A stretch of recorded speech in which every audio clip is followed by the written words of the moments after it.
Right, welcome back to the Carnivore and Beyond podcast.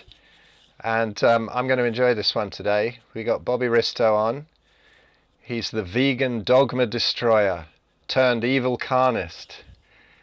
He's a world traveler. He's a psychedelic voyager. A man so muscular, so powerful. So unaware of his own strength, he even once broke his own dick. Bobby? It's great to have you on, man. Yeah, thanks for having me. That must be the best introduction in human history. Hilarious. Yeah. Well, you know, you did send that to me in that bio stuff, so it's got to be mentioned. You know, an ex-public school boy obsessed with toilet humor. I'm going to pick up on that one straight away, aren't I? So, Bobby, you know, we'll get into the veganism and stuff obviously later, but you've been so brilliant on your channel expressing this, and so courageous and stuff, and it's been great listening to it. But I detect that there's a side to you that that not everybody knows about, and there's a very, very spiritually aware side, and I'd love to delve into this. The first question really is, when did this kind of hit, this awareness of spirituality? Was it at a very young age, or did it come later? Yeah, for that I have to dive back.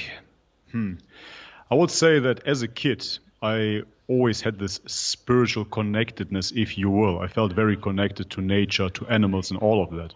But in my teenage years, like so many, I got into drinking alcohol, into partying, like a regular teenager, basically. And I lost that connection, if you will.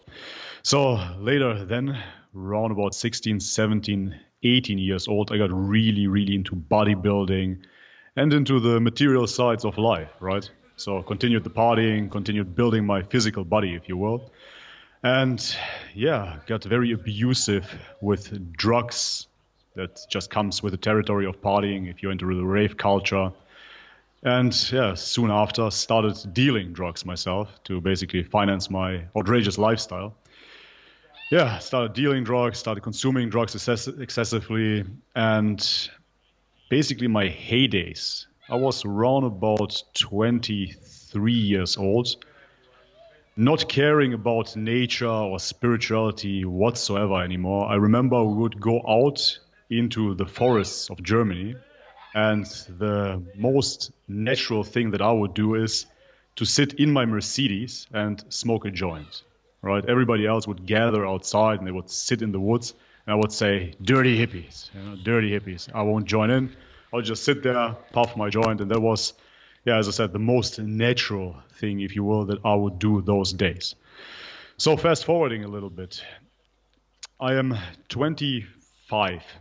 And I'm seeing multiple women. I'm partying every single day, basically, at least 3 days in a row on the weekends, using cocaine, MDMA, smoking around about 20 joints per day, because actually I want to stop smoking cigarettes, so I decided it's a good idea to just smoke weed.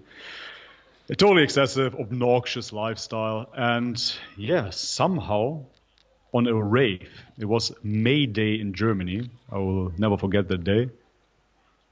I don't know really what happened, but somehow an insect bit me. Now looking back, I say it was some sort of tick maybe. I do not know. A couple of days later, I have this swelling in my arm, right? I have this swelling in my arm and I don't think much of it. A couple of days later, I have a full-blown infection. 40 degrees fever.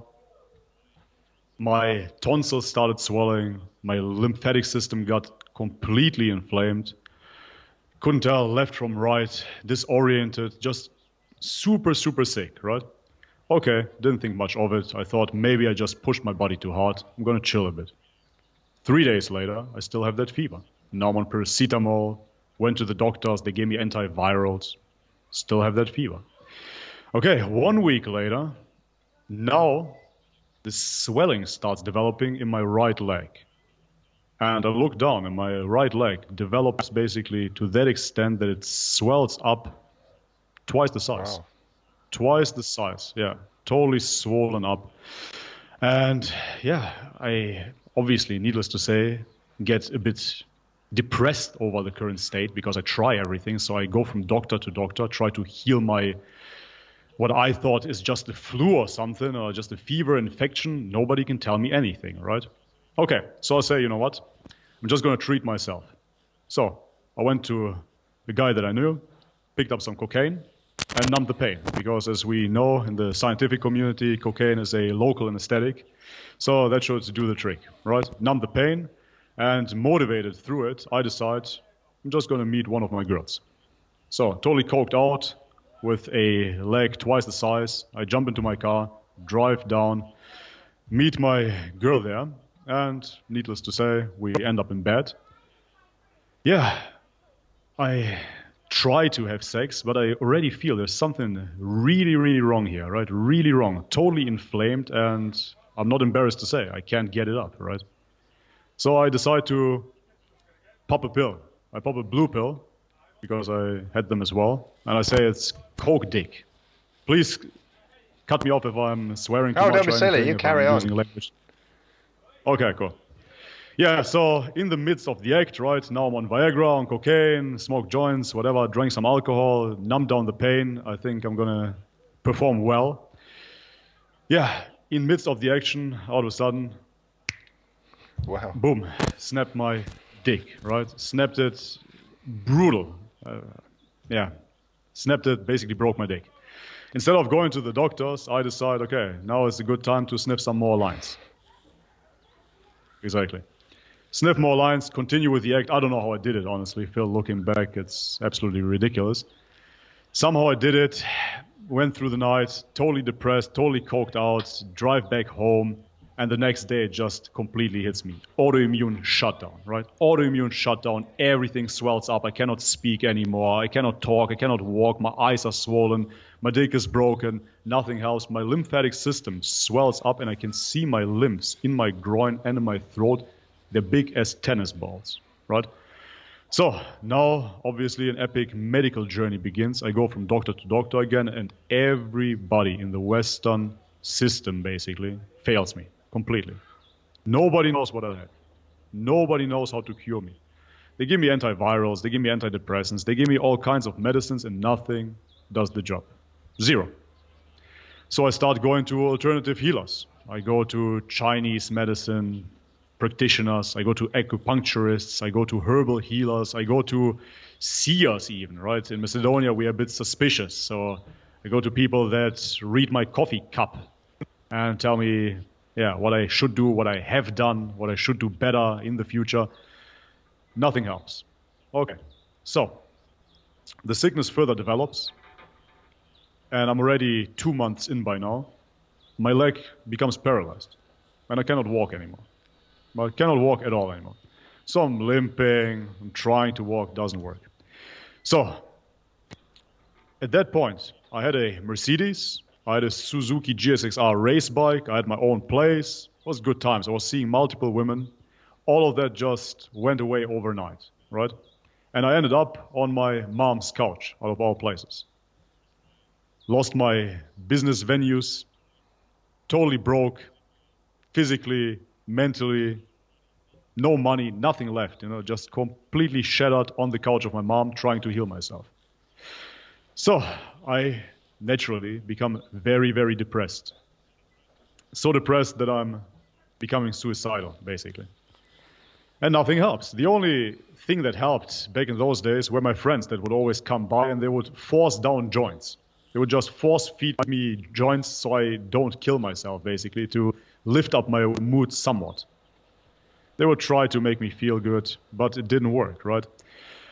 And again, I'm trying to cut it short. So after 1 year of this, 1 year, right? Physical symptoms, totally demolished, nothing works. My friend comes down, very good friend of mine, originally from Poland, Martin, and tells me that there are shamans in the Amazon jungle, and those people can heal you. They work with plant medicines. And I, from that material standpoint, tell him, that's all bullshit. Those are just some bushmen in the jungle that drugged out, and then they see God, quote unquote, and you think that those guys know something. It's bullshit. It's mumbo jumbo, hippie woo. He insists, however, and he tells me every single day those stories of people that healed themselves with mushrooms, with ayahuasca and whatnot. And at that point, I couldn't care less. Really, I was so depressed, I just want to die, basically. Like, what are you talking about? Anyways, his birthday came about, and me as the good friend, I decided to buy him a grow box, a do-it-yourself mushroom grow kit from Amsterdam. He was the happiest guy ever. When I gave it to him on his birthday, he said, "Oh my God, you're the best friend. Thanks so much. It's the best present." I'm like, yeah, whatever. Take it. I don't care. It's for you. I couldn't care less. Gave him the mushrooms. So I bought them, basically. Gave him the mushrooms, forgot about them. And now 2 weeks later, it's the peak of my sickness. It's the peak of my sickness. I cannot do anything anymore. My parents tried to keep me in check, to bring me to psychologists, to other healers. Everything failed. Everything failed. And to this very day, nobody knows what it was. So I decide, you know what, I'm going to sneak out, and I'm just going to jump off a bridge. Maybe not the nicest death, but I say it doesn't matter, man. I don't have anything here that will alleviate my pain. I'm just going to jump off the bridge. This is it. I had enough. And I wasn't even depressed at that moment anymore, because I said to myself, this is not the memory that I want to leave here. I was always this happy guy. I always had fun, and now I cannot live like this. Obviously, there is no way to cure this. For fuck's sakes, I am limping, and I have a broken dick. And nobody could fix that dick either. I went to the doctors, right? So as a man, or I reckon even as a woman, you could relate to this and understand that if you have no sex life and no physicality left to you, what else is left there, right? We can dwell into the spiritual as much as we want to, but yeah, if we don't have a functioning body. I know that feeling very well, man. Yeah. No. So I said to myself, okay, that's it. I'm just going to end it on my terms. At least this is in my control. I can end it and go proud out of this planet, if you will. So I'm not going to suffocate here and just die as a cripple, basically, and live this life out and be remembered as this guy that spent his life in bed. That's not going to be me. I'm going to end it clean cut. See ya. Goodbye, beautiful world. So I go to this bridge and I'm going to say, okay, I'm jumping down, right? And I get ready, and needless to say, I'm a bit anxious, but it doesn't matter at this point. I'm going to do it. I stand there, I'm going to jump. At that moment, my phone rings. Okay, so who the fuck does call? First, I'm hesitant, and I say, I'm just going to jump anyways. Why the fuck would I pick up my phone? But it keeps on ringing. Okay, I check the phone, and I see the picture of my best friend. And it's actually a picture of him and me partying together, right? And I say, yeah, okay. For the old time's sakes, I'm going to pick it up. I'm going to talk to him. I'm going to say goodbye. Pick up the phone. It's my friend. And I have to say, my friends never took me serious when I was sick. That was the best thing that they can do. They would never take me serious. They would just treat me as I was totally normal, totally healthy. So my friend asked me, hey, what's up? I'll say, I'm on a bridge. I'm going to jump. He answers, nah, don't do that, man. I have mushrooms. Remember the mushrooms that you gave me? I just grew the whole box. They're ready to go. I'll say, I don't give a fuck about your mushrooms, man. I'm jumping. Who cares about mushrooms in this situation? He tells me, yeah, sure, okay, but you never tripped out in your life. So you want to die before trying mushrooms? It doesn't make any sense. That's not you either. Trip out, and then you can jump tomorrow if you want. So I say, yeah, okay. Now he got me, He triggered that internal junkie in me. And I say, yeah, sure, okay, fuck it. One last trip, I'm going to do it. And I never had any psychedelic experience before that. I'm going to do it and see what happens. So I jump into my car with my paralyzed leg. Somehow I steer that thing. It was not very pleasurable to get there. Somehow I make it, survive that road. And I arrive at the Wacht am Rhein, it's called. It's a river in Germany. It goes through Germany to France. It's a humongous river. Basically one of the last pieces of nature that we have in that city. Meet up with my friend, and he has this humongous Tupperware box with him. So I'm like, okay, where's the goods? Opens up that thing, stacked, right? Stacked, the whole thing filled with mushrooms. Round about, I would say, 80 to 90 dried grams of mushrooms. So he asks me, okay, how much should we take? I never took mushrooms in my life. So I say, yeah, might as well just split it in half and go, right? So, yeah, probably. So sounds about right. I mean, how much do you take about this, right? Because in my mind, medicines, plant medicines, they were always the fake thing. I thought that the real power lays in chemistry. I'm sure you heard about herbal ecstasy or something on those lines. So I thought, okay, the real ecstasy is the real shit, and the herbal ecstasy is just some weak stuff that they can sell over the counter. So mushrooms, in my mind, was some weak herbal medicine. And the real stuff would be acid. So I say, yeah, we have to eat enough. We have to eat plenty. So how much? How much is that? Any idea in like individual mushrooms? Because I just used to eat them out the ground or collect them in bags and just chomp through them fresh. I never really dried them out. How much is that? Do you have any idea? So I have to say, those mushrooms were the Mazatape kind, and they're really, really big. So one mushroom is at least like so. They're humongous, even dried. And No, don't worry, because if they're not the little ones, it won't mean anything. Carry on. I was just interested because I did some ridiculous amounts as well, and it was like, I'm wondering what the dosage was. I think there's sort of diminishing returns after a certain point, isn't there? But go on. I don't know. I have yet to find that threshold. I can just tell you that I say it's around about 40 grams each, at least, that we ate at that day. And Terence McKenna was talking about the 5-gram heroic dose, right? 5 dried grams was the heroic dose. We ate 40. Wow. So for what it's worth, 9 times that much. And we ate them at once. And I can tell you that I had 3 mouthfuls, basically, chewing, and we were eating for half an hour until I gulped down everything. So it was quite the feast. So, needless to say, it was a little bit much, a little bit too much maybe. And coming from that materialistic standpoint, Phil, I didn't want to show that I was feeling something. So I gulped down those 40 grams, and we were walking on that little path in nature, next to the river, through the forest. And my friend asked me, do you feel something? I said, nope, nothing, 0, right? Okay, cool, fair enough. 5 minutes later, again, hey, do you feel something? Nope, nothing. Okay, fair enough. You sure? Yeah, nothing. 5 minutes later, he asked me the same question. Do you feel something? I say, no. But in that moment, I see this tree. And I'm sure everybody knows that scene from Matrix when the camera goes around Trinity in this 360 fashion. So it goes around that tree, right? I see it in this 360 way. And then I realize that tree is behind me, right? So, okay, something is going on here. So I admit, yeah, I feel a little bit. Yeah, fast forward 20 minutes into the trip.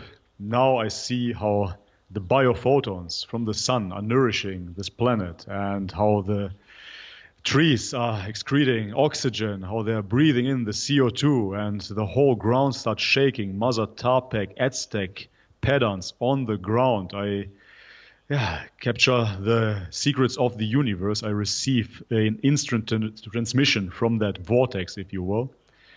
And my friend, meanwhile, is crying tears of joy, right? And screaming at me in this completely loony fashion. He's like, I get it. Now I get it. I'm like, of course you do. Me too. Yeah, fast forward again, 10, 20 minutes. Now I completely forgot who I am and who that friend of mine is. We look at each other, total ego dissolution. I do not know who that person is. I do not know who am I. I do not know what I ate. I do not know that I was depressed. I do not know what mushrooms are. I do not know what I'm doing there. So we go full-blown mental, right? Totally insane. We lost our shit. Out of a sudden, I get this epiphany that I'm in purgatory.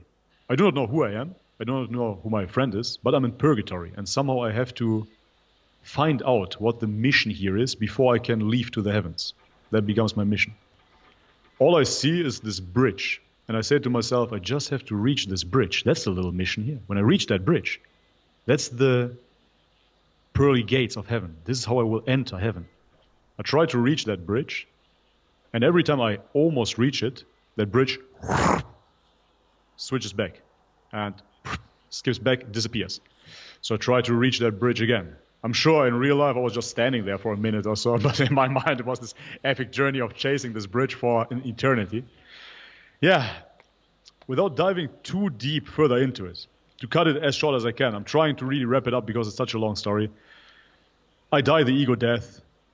As I said, total dissolution of the ego, total dissolution of my character, total dissolution of Bobby. There's nothing left anymore. I die, I get reborn. I see the emergence of pyramids built by spaceships. I know that sounds cliche, but this really was what I saw there. Just a psychedelic extravaganza, therefore, in felt eternity. And at the very end of this trip, I'm so paranoid that I basically am convinced that I already died, right? And I cannot get out of this purgatory ever again.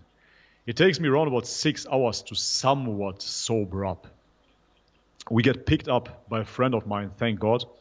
And I had to obviously leave my car there. I couldn't drive. They bring me back to the place of my friend, and they ask me how the experience was. Obviously, I cannot find any words to really describe it, but I realize that I feel really good. And that is something that I haven't felt in over a year because of my depression and my physical state. I feel really good. And they ask me, yeah, are you still high? Is that why you feel good? I'm like, no, I feel generally really good. Excuse me for a moment. I have to go to the toilet. So I go to the bathroom, pull down my pants, and this is no joke. I know it sounds completely insane. People cannot really relate to this. But I pull down my pants, and my leg, that was twice the size, is back to normal. And I'm like, okay, what is going on here? I take a piss, I look down, and my penis that was broken and looked like the hand of Captain Hook, basically, is straight again. I say to myself, this can't be. This is impossible. This is impossible. That can't happen, right? But I'm not tripping anymore. So for anybody that tells me it was a placebo effect or something on those lines, I didn't think about healing. I was thinking about life and death during that experience, but not about healing. And once I came off that drug, quote unquote, I saw that my physical body was basically healed. And from there out on, I decided that I have to use those mushrooms. I didn't even want to, but I had to in order to heal myself. Yeah, and from there it basically started. This is how I got involved with plant medicine, spirituality, so on and so forth. That's beautiful, man. I mean, I think it's at the root of all healing. I think the awareness of that level. Everybody says, I think this is the mistake that a lot of kind of spiritual people have when they get sick, and I did it. When I got sick and I thought, right, I'm going to meditate my way out of it. I'm going to do this, I'm going to do that. And it's all very well, but you've got to be in a certain state and in touch with that state constantly to be somebody who can allow that kind of healing.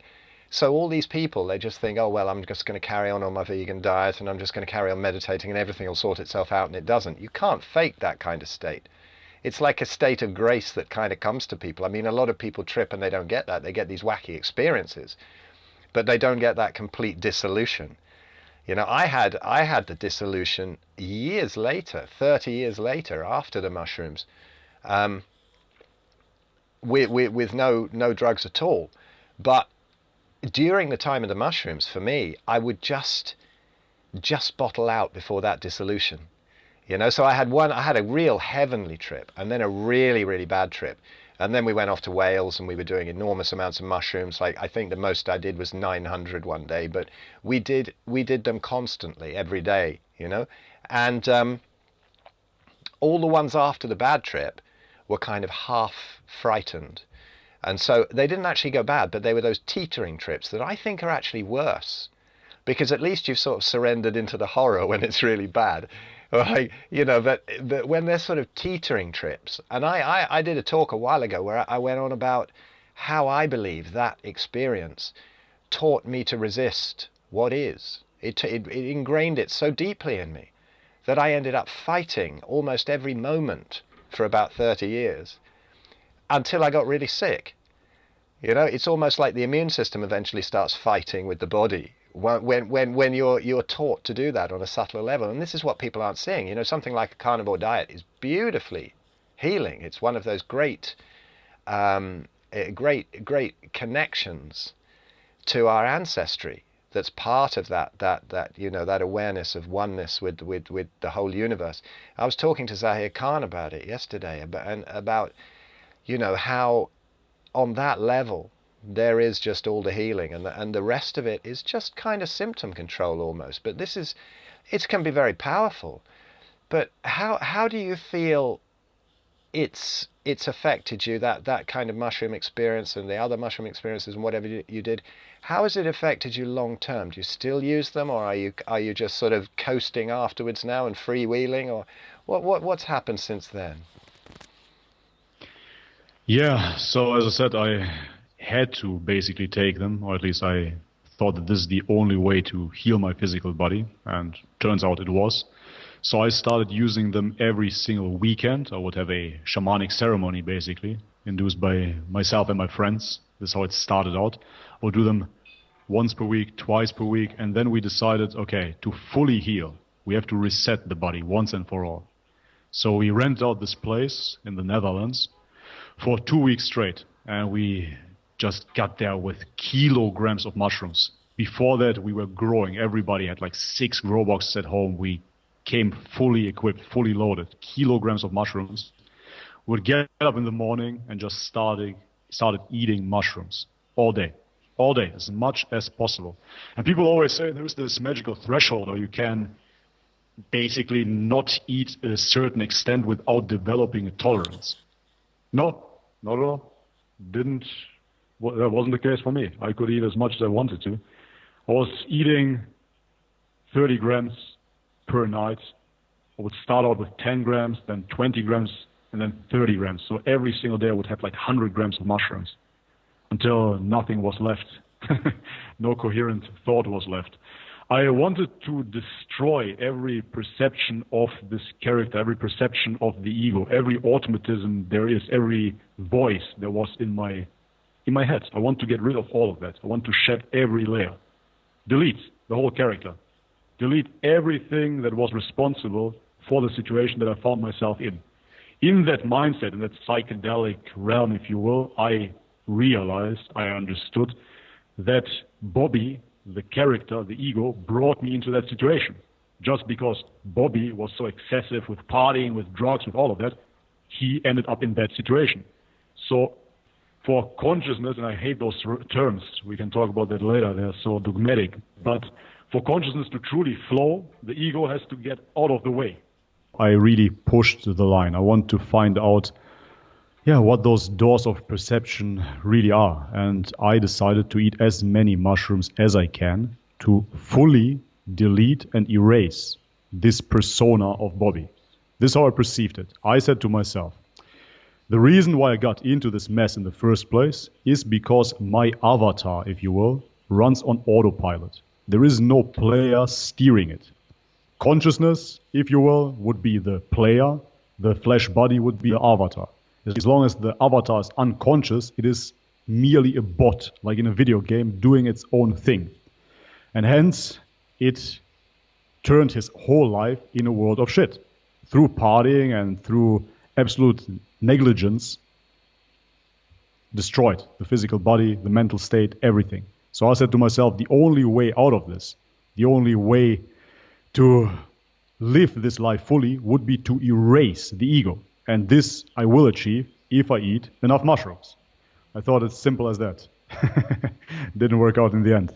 So I went on this journey of 2 weeks eating mushrooms every single day. For breakfast, for lunch and dinner. Every single day. I would fast, and I'm sure that played a huge role in that healing as well. Not eat much.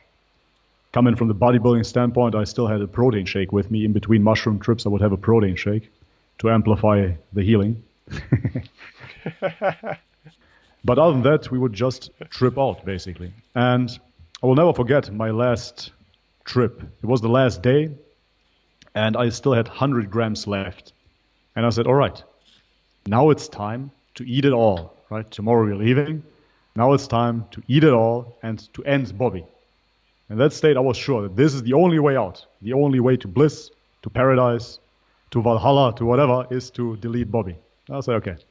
So I sit down there, and it was hilarious because my friends, that were always assisting me with my sickness helped me out in that last venture as well. And they sat down, started brewing teas, started chopping up mushrooms, started feeding me the shrooms.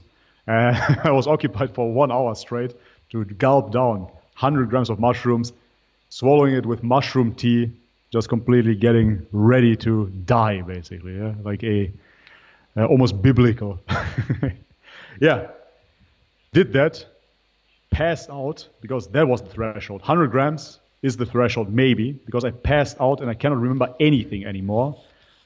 I woke up in the middle of the night, full-blown seizuring up, a felt heart attack, I don't know if it was, cramps, can't walk anymore, lights out, passing in and out of existence.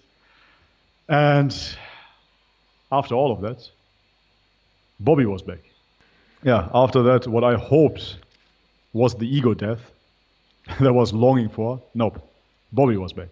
Totally normal, totally sober. 2 weeks felt like a split second. Nothing ever happened. And I said, great. So after all of this, right, what else is there to do? What else is there to do? I tried it all, right? Yeah, little did I know, in those 2 weeks, I had reoccurring visions of leaving Europe behind and traveling the world. And this is what it truly came down to. It was me leaving Europe and actually doing this experience physically, not only mentally, but really leaving it behind and traveling the world, really turning this life into a journey. And this is when it all started. So from there was my heydays of mushrooms. I went to South America where I drank ayahuasca.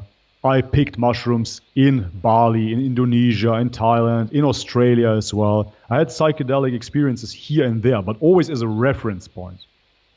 Never ever did I had to dive in so deep again. Once the physical healing was done, I just used them as a reference point, like a seminar almost. It's a good little reset button. I tried it as microdosing as well, but that never really agreed with me. I don't really get good effects of microdosing any particular drug. I tried it with THC, CBD, and the mushrooms. That's not for me. So nowadays, when I use mushrooms, it's ceremonial and it's a rare occasion. So those really, really deep diving days are in the past. What did you find of the similarities between mushrooms and ayahuasca, or differences? I've not tried these. I've not tried ayahuasca ever. The differences between ayahuasca and mushrooms, for people that had experiences with psychedelics, they will understand when I say there is always a character to plant medicines. There's always a feeling of a presence, of an entity almost. And I have to say that the mushroom always felt male to me, masculine, and ayahuasca always felt feminine, like the motherly spirit. This is why my girlfriend loves to connect with ayahuasca. Me, on the other hand, I just cannot do it. Somehow I need a stronger interface. I always treat the experience almost like a lesson in a dojo, like a martial arts lesson. And the mushroom teacher is tough. The mushroom teacher is disciplined, right? And he asks discipline of you. Very straightforward, tells you what to do, kicks your ass, leaves you with valuable information. Ayahuasca, on the other hand, is very playful, mysterious, like our women. And you have to decipher the message. Very mystical, playful. Yeah, you don't know what you're getting yourself into. It's just like women, honestly. That's the main difference. So what has this left you with in everyday life? Walking around now, the Bobby who broke his dick. How is this different now? Yeah, how is that Bobby different from this Bobby now, who just seems so chilled out? Yeah, I would say that we all have our tempers still. What I understood is simply that Bobby, before that experience, was only Bobby. And the identification was with that very Bobby. There was no separation between physical, mental, spiritual aspects. There was only one entity. And in many ways, I can even say that I'm a little bit jealous, because it was blissful. As they say in the Matrix, ignorance is bliss. When I look at that Bobby, I'm a little bit envious. I say, you bastard, man. You had it so good, you know? You weren't thinking twice. I remember my friend asking me questions. Who am I? Who are we? What is this existence? And I would tell him, shut the fuck up. I'm Bobby, you're Martin. That's it. I wouldn't think twice. I was very, very grounded in the physical. Yeah, so the Bobby, after all of those experiences, I just see this meat vehicle not necessarily as something separate, but as one entity that we have to steer through this experience. I see it as a flesh vehicle. To identify with it is silly nowadays. It is almost like when you see somebody that bought a new car and you see him at a traffic light and he goes, "Rrr, rrr, rrr." You see that his consciousness identifies with that vehicle, right? He assumes he is the car. He identifies with the strength of that car, with the PS. Yeah, but that's not you, that's your car. And it's the same with your body.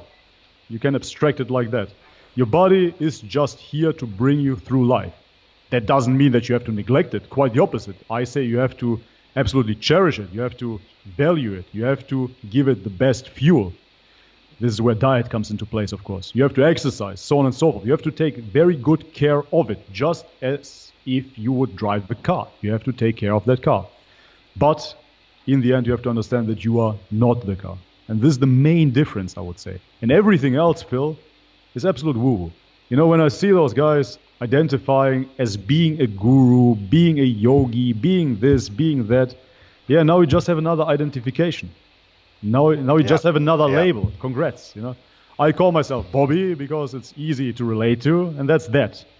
I am fully aware that if my parents would have given me another name, you would call me a different name. It's simple as that, right? There is no real identification with this persona per se. It is like playing a game in the end. It is like, okay, those are the cards that I've been dealt. I'm going to play with it. That's me. Bald, bearded guy Bobby. Okay, cool. Let's go from here. Absolutely. And that's what people miss. I think what I love to do with this is that there's just as much bullshit in all the spirituality as there is in the diet world. You know, these people running around and these people who live near me who have been in the TM movement for so many years, decades, and they're just decomposing. You know, it really is the Walking Dead. And I feel very sad because these people were vibrant people in the 80s when I moved up here.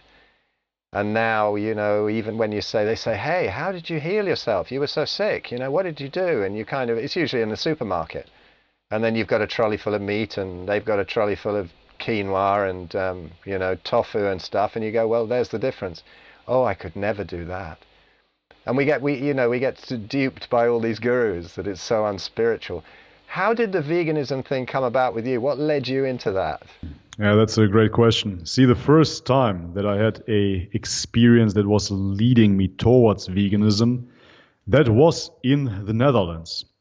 Because, as I said, we weren't eating much, right? We were basically tripping out all day. But one night in particular, it was somewhere midweek, I said, man, I'm so hungry, what do you boys want to eat? And I was always the chef. So we agreed on pasta and steak. I said, all right, no worries. I'm going to prepare it for you guys. So I was cooking that steak. I was chopping it up. I was cooking it in the pan. I was looking at it and something felt so strange about it, man. I cannot tell you. It seemed weird to cut that meat. I didn't think of it much. Cutting. Served the plates. Everybody was happy about it. Looked good. Sat down. And now I start eating and I look at that plate and all of a sudden the pasta sauce, red pasta sauce, tomato sauce, turns to blood. I look at it, I'm like, okay, that's strange, but no worries. Keep on eating. Next thing, the whole dish, the steak dish, turns into a chopped off cow head. And I see this cow head on my plate, drenched in blood. And I said to myself, okay, so this is apparently what I've been eating all the time, right? I tried to finish it. I tried to force feed myself, and I couldn't do it. It didn't work. I really tried. It couldn't work at all. So in the end, I left the dish for the friends. I had to leave and go to a little small room out of that house and start eating peanuts instead, right? A plant food.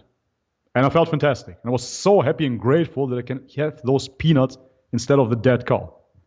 That was before I ever heard of veganism. That was before I ever thought of veganism. That was just a natural experience in that psychedelic realm. And this was the first time that I encountered this compassion towards the animals, or the realization that I'm actually eating animals every single dish out of the day. Yeah. So then what were the first signs? You went vegan after that, and then did you have that initial honeymoon period of everything feeling great? And then when did the first things go wrong? Yeah, actually, I'm a little bit thick, Phil, so it wasn't that I went vegan straight away after that. It took me 6 or 7 experiences on those lines. So similar experience like that, where I would see everything is one, unity consciousness, you're eating the other, which isn't the other, but it is yourself, you're eating yourself, so on and so forth. You don't want to harm the other because you're ultimately harming yourself. All of those experiences led me to veganism.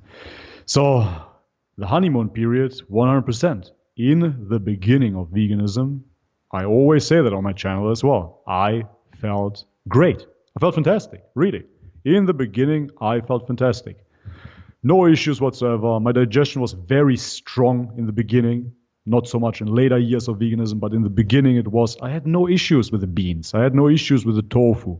It was all good in the beginning. I was actually grateful because coming from that, again, I hate the word, but spiritual perspective, I was just really happy that I don't have to eat animals anymore. I didn't see the full picture at that point. I just, for me, understood that I do not want to harm any animals at that point. That was the realization. So I was grateful that I can actually eat beans, that I can eat nuts, seeds, whatever it takes, in order to abstain from the animal flesh. And hence, the first year was great. I got more endurance, I felt fit, my digestion was great. I picked up running out of a sudden, even though I never was really into it, like so many vegans. Yeah, went into extended running sessions every single morning. No worries. After 2 years, I would say, it really kicked in. And so you were like how many years in the end, completely? I was over 4 years, 100% vegan, 100% no cheat meals whatsoever. Never a cheat meal, always 100% plants. I have to say that because many people say they've been vegan, and then in the end they had cheat meals here and there, and this is why they can drag it out a little bit longer. For me, it was 4 years, hardcore. Yeah. So you must have done it wrong, I suppose. They always say that. I saw Tim Sheaf on the TV just now. He actually went on the sort of nationwide Good Morning program and was talking about how veganism made him sick. And that's the first time I've seen it on major telly, and it was just like a couple of hours ago now. So I wonder what the backlash is going to be there, because he was getting a lot, he was getting an awful lot. But I've noticed on my channel that it's calming down. I don't know what's happening to them, if they're all going carnivore or they can't be bothered, or I blocked them all. I'm not really sure, but I'm not getting the death threats I used to. Are you still getting threatened and stuff? Oh yeah, occasionally there are certain death threats. People want to find me, kill me, smash my head in. There's still something going on, but you're right, I would agree. It's not so much anymore. Too many people dropped out. There are not many hardcore vegans left if you really look into the scene. Who do they really got? Vegan Gains is still there. Freely the banana girl. Yeah, the sexy vegans are slowly dropping out. Not many left. I know. Yeah. And how long do you think Gregor's got before he completely disappears? Gregor, he's safe. He eats the daily dozen. So he has everything he needs. It's scientifically based, scientifically proven. 3 servings of beans, 3 servings of flax meal per day. It's going to keep you healthy. Gregor. Tristan was hilarious a little while ago where he was talking about that picture of Gregor next to that 9-year-old girl, when she's got bigger arms. And he was saying that she must be on the gear to have arms bigger than Gregor. Yeah, no, it's absolutely mind-blowing. Sorry to interrupt. It's absolutely mind-blowing that people do not understand and they do not perceive this as a problem, that your diet isn't nourishing the muscle mass. People always say, you're just a musclehead, a meathead, has nothing to do with health. Okay, I understand that a IFBB pro bodybuilder is not necessarily the healthiest human being, but if your diet doesn't nourish your muscle, that means that the protein quality is not adequate. It's that simple. Something is wrong here. And if it isn't fueling your muscle, yeah, that means it isn't fueling your skin, your organs, your hair, so on and so forth. So there is something really, really dangerous that you have to consider here. But people think, it's not about being buff. Veganism works. No, think twice. No, it's a long road back. I mean, I was something like, I don't know, 210 pounds and a bit fat when I got sick. And then on veganism, I ended up at like 120 pounds or something. I was really, really skinny, and now I've managed to get it back up to about 150. But it's a slow road back, you know. I mean, there's still a lot of muscle left that I need to get back on. And the funny thing with carnivore is you kind of get lazy because it doesn't fall off. Even if you do nothing, it just seems to kind of stay there. So I've got lazy these past 4 years. But yeah, it's definitely time to work on it. But how do you think, how did it affect your training? You know, I heard on the HBO podcast that you blew up a bicep lifting up a turnip or something. Yeah, picking flowers. Yeah. It's absolutely horrible. The thing is that I started having severe cramps around about 2.5 years in. And I couldn't do anything to fix those, no matter what I did. I was eating adequate salt. I even tried supplementing potassium, magnesium. I had the green smoothies. I tried everything. The cramps wouldn't go away. Constant cramping, constant dehydration. I would drink as much as I can. Didn't work either. Would just piss it out straight away. On that note, as a vegan, I would piss at least 15 times per day, all the time. I don't know why that is. I'm not drinking less nowadays necessarily, nor more, but I piss much less. As a vegan, I was constantly pissing, couldn't hold it in, constantly dehydrated. And yeah, then I literally lifted 2.5 kilograms. It's nothing. What is that, 2.5 kilograms, 5 pounds? Yeah, just for warming up. And my biceps just tore apart. Right biceps tore apart. I went for a little sprint. And my ACL tore apart, pulled my hamstring, ruptured. I got a hernia whilst doing jiu-jitsu. Nothing special, just a little hip escape, hernia. And now many people would like to say, yeah, that's just sport injuries. Happens to everybody. Nothing special, man. I know, I got a hernia when I was vegan. Yeah, had to have it repaired, man. Yeah, there's something about all the muscle wall breaking down. Absolutely, that's what I'm saying. The protein doesn't fuel those tissues. So, even if that is normal, considered normal for people that do sports to get injuries, yes, I understood. But vegans never seem to heal. That is the main difference. I was injured, I was laying in bed with that knee injury, with that biceps injury, and nothing healed.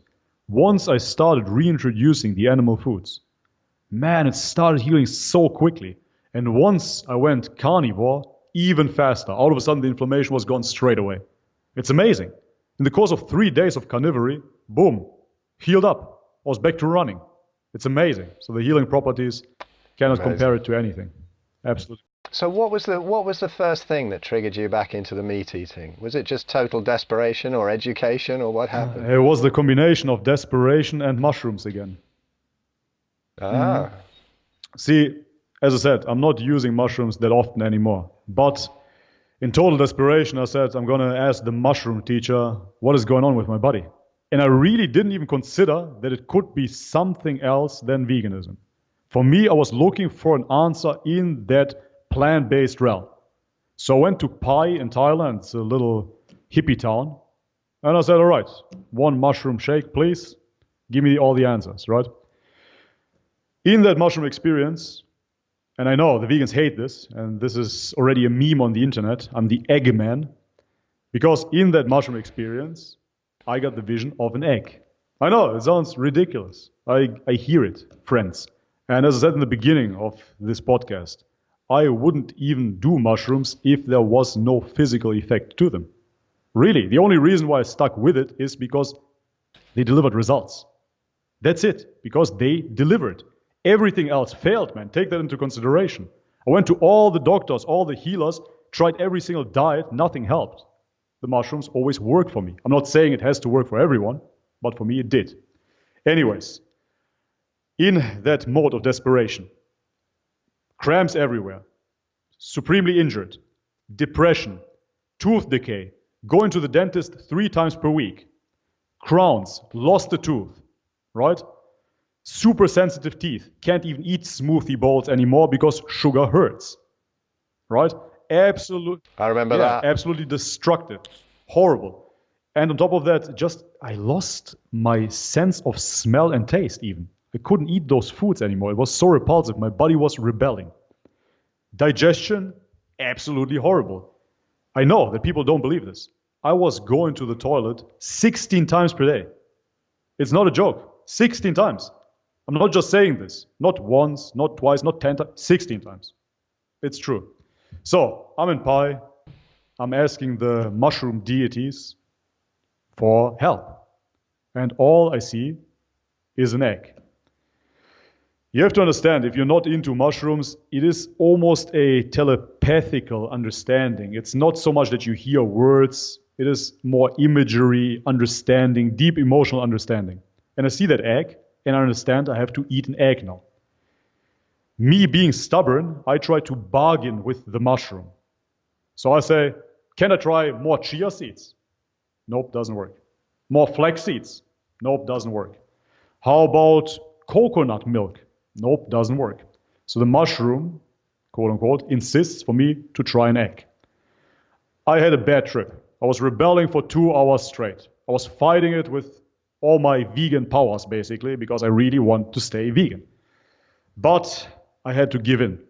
It took me around about another month after that experience to finally submit.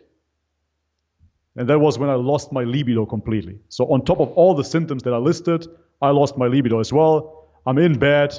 My whole head is inflamed. My teeth are rotting out of my face. I can't get my dick up again. And I say, that seems familiar. I remember those days, right? I was sick like this before. Okay, I'm going to listen to the mushroom again. This is not a joke, though. I tried 1 egg, and that experience was horrendous because I was fighting it emotionally. I said, I don't want to do this. I was gulping it down. It was disgusting. Nowadays, I love eggs, but yeah, out of that vegan perspective, it was disgusting. Went to bed, and again, I know vegans hate this, but I woke up in the middle of the night with a boner, right? With a raging boner in the middle of the night. Feeling good again, feeling normal again. Depression went away. Went to the toilet the next morning, no diarrhea from 1 egg.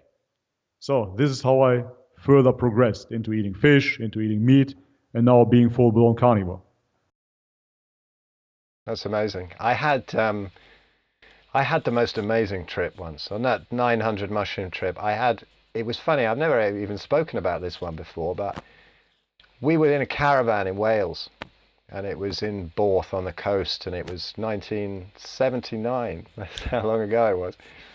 And we were just tripping every single day. We were just picking them out the fields. Nobody grew them or dried them back in those days. So we were picking them out the fields, and, 1 for the bag, 1 for your mouth, and 3 for the bag, and 1 for your mouth, And one day we thought, right, let's really load up on these things. And we used to just go out and pretend to be, Carlos Castaneda or some scene from Lord of the Rings or something. We'd be out there doing all this stuff. For me, it was sort of serious exploration into consciousness. I almost learned to meditate the year before, but I went along and all these people were in suits in the TM movement, and I thought, fuck that, my guru's not in a suit. Probably grows in some grass, So anyway, off I went to Wales, and after just a couple of acid trips, and then we settled into this mushroom routine. Some days you'd try not to trip, and then you'd have a cup of tea or something and you'd start tripping, and somebody's left a teapot packed full of mushrooms, and, every single day it would just go on and on like that. So one day we thought, right, let's really, really heave them in. And we took about 300 and went out for our usual little wander. And then off we went on the motorbikes, which was a bit crazy on mushrooms, but we were kind of used to them by then. And it's not a tolerance, but you can sort of see through the lunacy and somehow keep a motorbike upright. But that day I realized that I'd forgotten my helmet, and we turned up at the local pub, and I had this girl on the back, and we walked in, and they'd kind of got friendly with us after it was, the locals, very suspicious of these hippies. But they were really staring at us this day, and we were thinking, can they see we're tripping? Is there something around us? No, all that had happened was that this girl's hippie skirt had got caught in the cog at the back of the bike and the chain, and it had ripped it off, and she just walked in her knickers, and none of us even noticed, but the locals did. So we had to just think, shit, we better go home. But so the evening was cut short, so we just launched into this bag of mushrooms.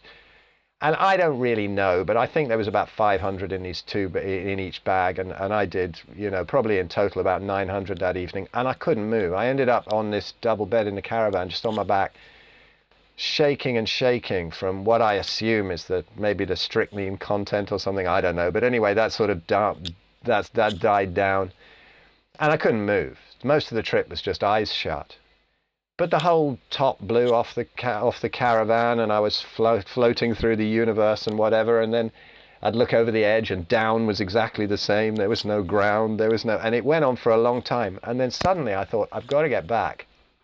And I put out this huge, great telescopic arm into the next caravan and pulled out this bowl. And I was just disappearing then, by this time, into this abyss. The caravan had disappeared. And I was disappearing down into this horrendous abyss, and I knew I was in serious trouble. So this arm went out, and I grabbed a bowl. And I thought, hey, cool. And I threw the bowl down at the bottom of this sort of vortex going down into the abyss. And I hit the side of the bowl. And as I hit the side of the bowl, I noticed the bowl was full of meat. And I sort of slid down the bowl and out the other side and shot back up into the caravan, and I was absolutely fine and came back out and had the beautiful rest of the trip. I didn't think much about it at the time, but you never know, like you say, that naughty little mushroom god, he shows you some stuff. And there was that descent into hell, and then they found some meat and then shot back up, and I was fine. It was almost, but it took me 30 years to see how that mapped out my life, really.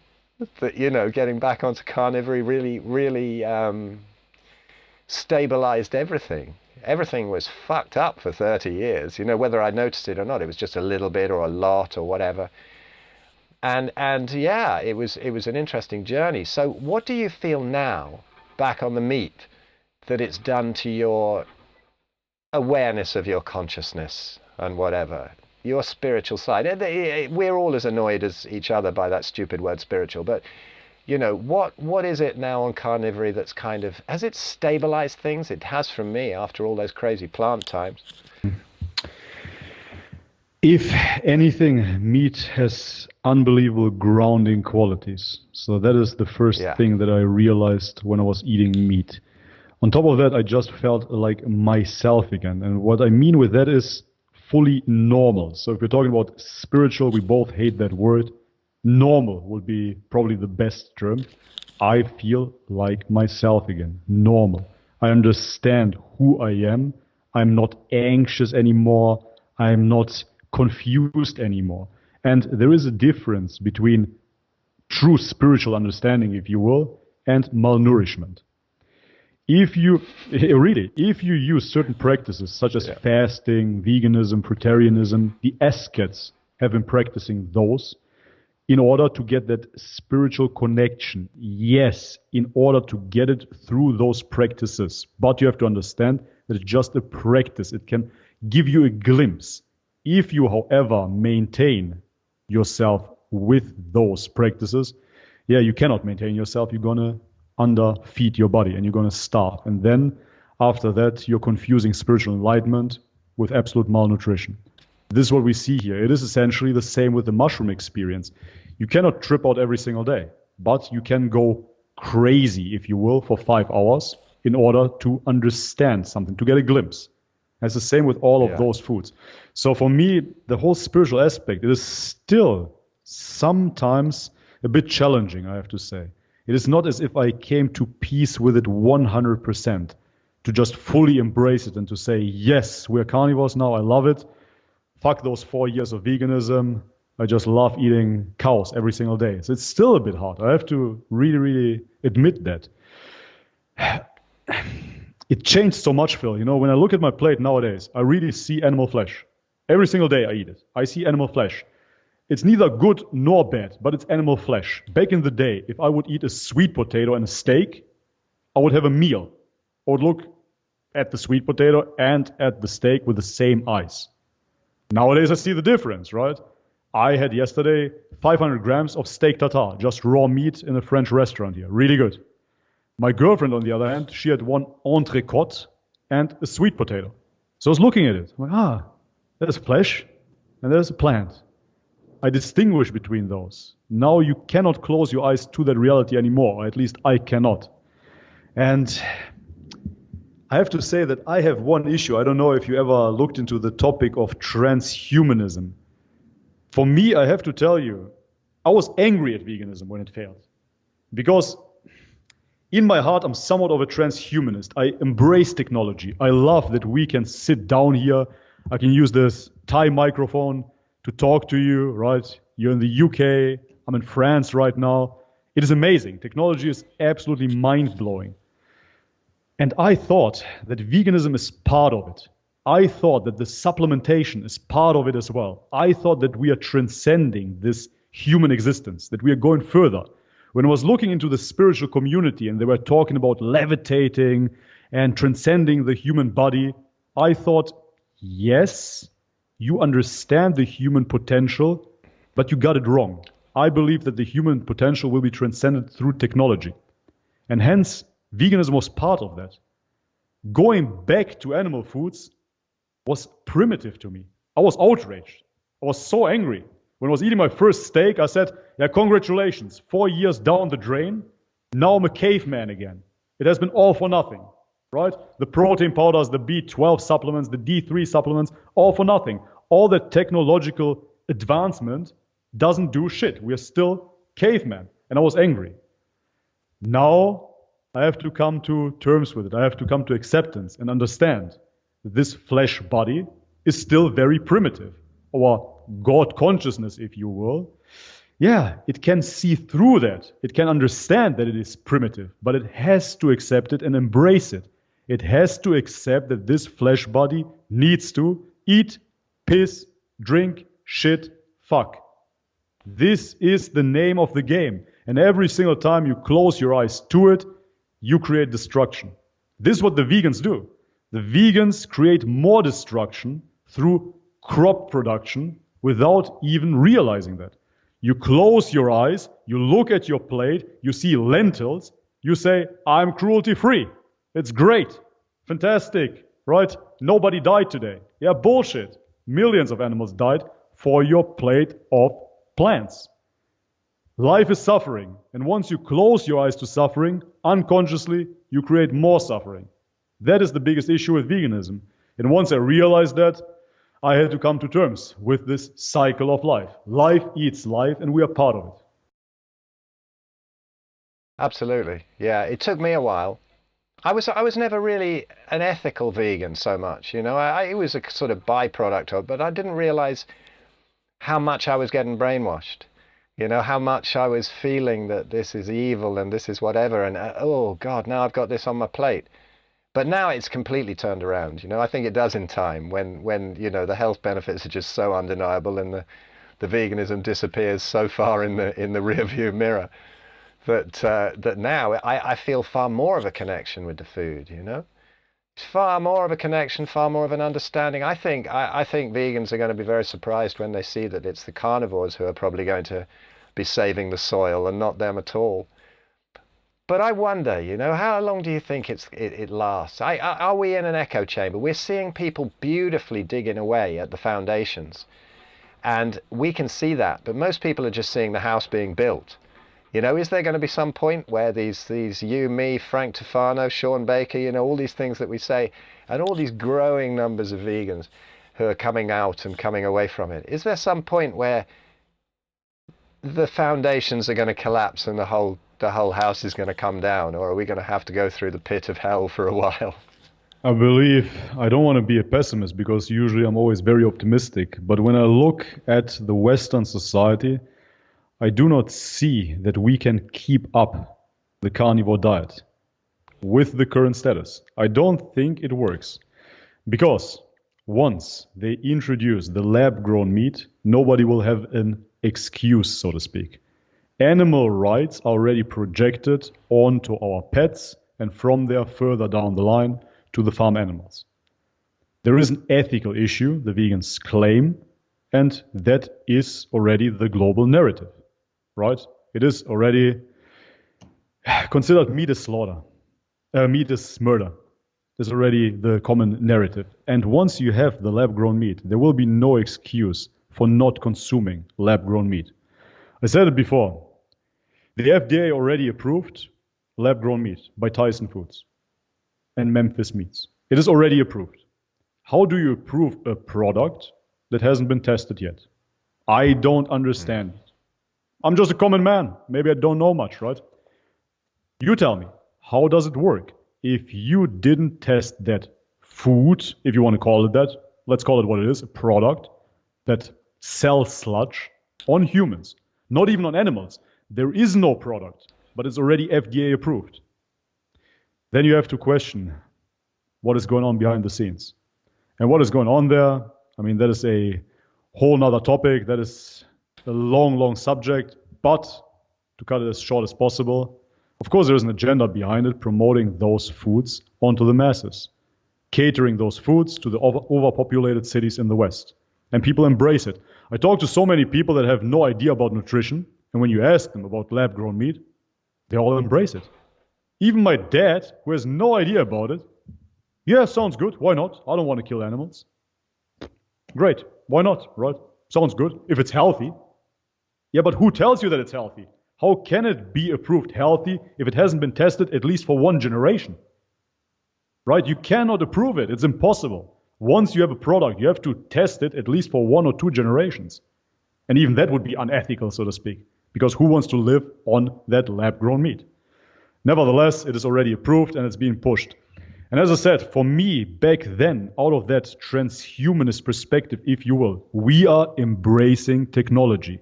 Everything that is technology equals good, right? Why would you go back? Do you want to get rid of your internet? Do you want to get rid of your car, of your heater, of your AC? Of course not. So now you want to go back in caveman times and eat those poor animals, gorge on flesh and blood? Why would you, right? Here we produce it clean. They already call it clean meat, right? That's the term. It's not lab-grown meat. It's clean meat. See that wordplay there? They're already brainwashing everyone. This is clean. Regular meat is filthy, of course. It's disgusting. And we, because there is this disconnect, that's what I'm saying, this disconnect between monkey flesh body, if you will, and our higher consciousness, we are ashamed of our animal urges. Everybody's ashamed of it. Otherwise, why do we have toilets, right? Nobody pisses and shits out in the public because it's disgusting. It's, you're ashamed of it. You don't want to be caught shitting. You don't want to be caught farting. Vegans. And you don't want to be caught having sex either, right? It's the most natural thing. It's beautiful, but it's intimate. It is something that you don't want to expose anybody else to. And you're not running around naked. We are ashamed of our animal nature. And because that is so, of course, food will be forbidden as well. Because it is our animal nature that we want to totally abolish in the end. Oh, yeah. The lab-grown thing is crazy. I mean, I don't even think it should be called meat. It's not. You know, it's some kind of weird cell culture. So, and it's grown, you know, even Jack Cruz has spotted something that is grown under artificial light. You know, this is something that a lot of people aren't figuring. So, you know, the energy comes from the sun. It's ripped out of some kind of fetus, isn't it? And then grown under artificial light, and it'll be some kind of similar cell. They won't have different parts of the body. It's a dangerous one, that one. Yeah, on top of that, it comes without the bad stuff, Phil. It comes with no cholesterol and no saturated fats. Isn't that great? I know. That's just crazy. a muscle cell, just a clean meat. Yeah, so you got to add some of that spry, crisp and dry engine oil to it or something, you know, to get any fats in. With coconut oil, because it's so much healthier. Oh, God. Oh, God. But they just said that causes heart disease anyway, haven't they? No, but it's healthier. It's healthier, Phil. It's better for you, for your family. Support clean meat. Just slightly better, yeah, like Crisco. It's amazing, isn't it? Yeah. This, I don't see why people can't see that. Why are we so stupid that every single time we mess about with any sort of food, something goes horribly wrong? and yet we want to mess about with this one. It's so weird, isn't it? And why are these people, how come these billionaires, in your opinion, they're bright guys, they are bright guys. How have they got duped by this? How have they not got people who've come to them and said, hang on a minute, this is fucking mad. Is it all money? Can they really want more money? What is going on? Tristan's with all these conspiracy theories, and as he says, they're not theories, they're actual conspiracies. But to me, I'm just an old hippie, and I go, are people really that bad? I'm kind of trusting, and I think, what do you think's going on? How do these billionaires get duped? I don't think that they get duped. I think that they are very well aware of what they are doing, and if you look into the classical picture of the billionaire eating caviar and whatnot, I'm pretty sure that they're not going to eat the lab-grown meat and the soy sludge for themselves. If you look at population control, you see that people that are so dumbed down, almost like in the movie Idiocracy, are just the best consumers. If you don't want to dive in too deep into conspiracies just from this consumer standpoint, they're so gullible, of course. Look at those food pyramids. Cereals and breads, the staple of your food, the staple of your plate, with a little bit of veggies and quarter an egg if you get lucky. It's an absolutely poor man's plate, right? You see what sugar does to young people. Put them on meds, right? ADHD, Ritalin. It is just degenerative practices. Bad food controls everything, dumbs you down, pair that with pop culture, with media. It is just this absolute dystopia. I don't want to sound dark, but it really seems that they're just pushing this narrative, dumbing everybody down, giving them bad food, creating artificial problems that can only be solved with medicine, with pharmaceuticals. When I was a vegan, in the last year especially, I was so depressed and I couldn't think about any other option other than pharmaceutical antidepressants. Little did I know that one egg fixed the issue. But now imagine you have a society where you don't have access to animal foods. You don't have any access to them. You grew up vegan, you're depressed, your health is totally destroyed. What do? You seek help, you ask the authorities. If you listen to vegans nowadays, they always will claim that they have the authority through their science, right? Harvard says this and that. The Cleveland studies, the World Health Organization, they always repeat the same gospel. It's always the same. Meanwhile, do you have results? Doesn't matter. I'm not interested in your anecdotes. The World Health Organization says. Yeah, okay, so what if the World Health Organization says that animal foods are all carcinogens? As red meat, right? All carcinogens. All bad for you. Let's ban them all. And the World Health Organization says that antidepressants are a valuable choice if you're depressed. Yeah, listen to the authorities, take your pills. And you have a dumbed down population that you can control. Simple.